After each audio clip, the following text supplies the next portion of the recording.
Hey everyone, this is Marlon from Marley Mac Media. So in this video, I'm going to be talking about music production and the learning curve. I've had this question from one of my subscribers who basically wanted to know what the learning curve was like for me, what my experience was. So I would like to share. First of all, I would like to say that I started doing music when I was in my teen years. I actually got shown the C chord on a keyboard by one of my family members, one of my uncles, I believe it was, CFG. I was shown, and I was given that keyboard and left to figure the rest of it out by myself. So I'm pretty much self-taught. I play by ear. I can't actually read music.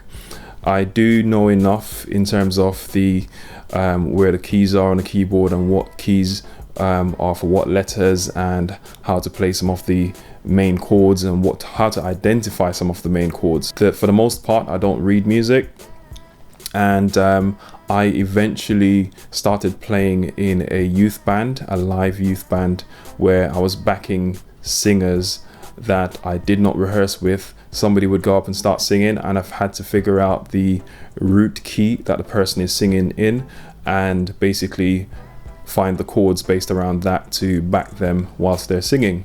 So that has given me lots and lots of practice over the years in terms of playing the keyboards, and I've done that hundreds of times where I've had to do that under pressure in front of a live audience. So for me, from that point of view, it wasn't that high of a learning curve in terms of actually playing the music, because I had that background and that experience behind me. For other people, it might be a little bit more difficult who are not as musically inclined, and they might not be able to work out keys because they can't really decipher between various notes and the pitch of a sound and matching it back. So it might be a little bit more difficult for them, but you can still make music. There are lots of things that can help you in terms of samples out there that are already pre-done that you can use in your production, and eventually you will pick up certain chords and how to play certain chord progressions, and then you'll just probably stick with those. What I would suggest for anyone that's looking to start out doing music production is just literally to start. Just get yourself a multi-track recording software and actually start making some music, because what you'll find is that when you're digging in and start working on projects for yourself, you'll start learning. You come up on certain issues and you'll start figuring things out. You'll start figuring out certain techniques and how to get around certain things and how to achieve certain effects and certain sounds and outcomes, basically.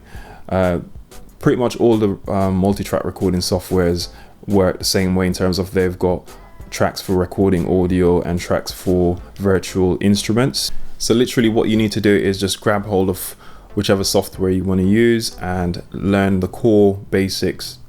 And what you'll find is that once you've learnt those core underlying basics, you'll be able to start adding on other things that you might want to learn to do on top of that, and try and figure out how you can do it within the software that you are actually using.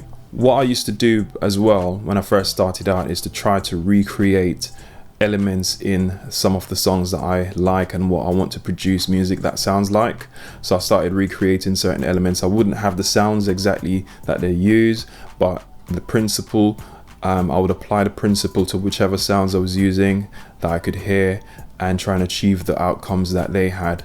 Now that kind of forces you to learn, and it forces you into a corner where, okay, you know you want to achieve a certain thing, but you don't know how they did it.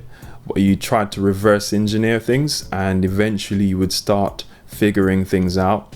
And once you've done certain things a few times, it becomes like second nature. You know exactly, you hear a sound and you start thinking, you start breaking it down, and you think to yourself, okay, I can hear that they've probably used this effect and they've used this technique to get this kind of effect, or whatever the case might be. So for the most part, just get in there, dig in, and start actually doing some recordings and start doing some actual production, and you will actually start learning a lot from that. So prioritize the techniques that you want to actually use in your type of production. You might want to achieve a certain sound in a certain genre. Learn those techniques first so you can start making music quickly, and once you've learned those, then you can start adding on new techniques and new things that you want to add into future productions. Another suggestion I've got is try and link up with people who are like-minded. You may be able to share ideas with them, bounce ideas off them. They'll be able to give you feedback on your production. You might be able to learn things from them that you didn't know, and they might be able to learn things from you as well. And it just gives you some kind of inspiration to actually start working on projects together, and as a result you just keep going. So it's good to have a certain group of people that you can link up with, that you can share the same ideas, you share the same passion, you share the same sort of skills, and you can kind of help each other out. So pretty much in a nutshell, that's my response. I thought, let me just do a video, and hopefully this will help others whilst I'm answering a question for this person that commented on the video. So I've got a suggestion for you guys watching. If you could leave a comment on this video just explaining what your background was like and how you got into music production, if you are into music production, what your journey was, if you could share that as well and give some tips, that would be really helpful to everyone else that's watching these videos. So guys, if this video has been helpful, make sure you hit the like button. Just hit that like button, as well as if you're new to the channel, please remember to subscribe. I do videos about once a week, so you'll have the new updates as they come out. Thanks for watching and take care.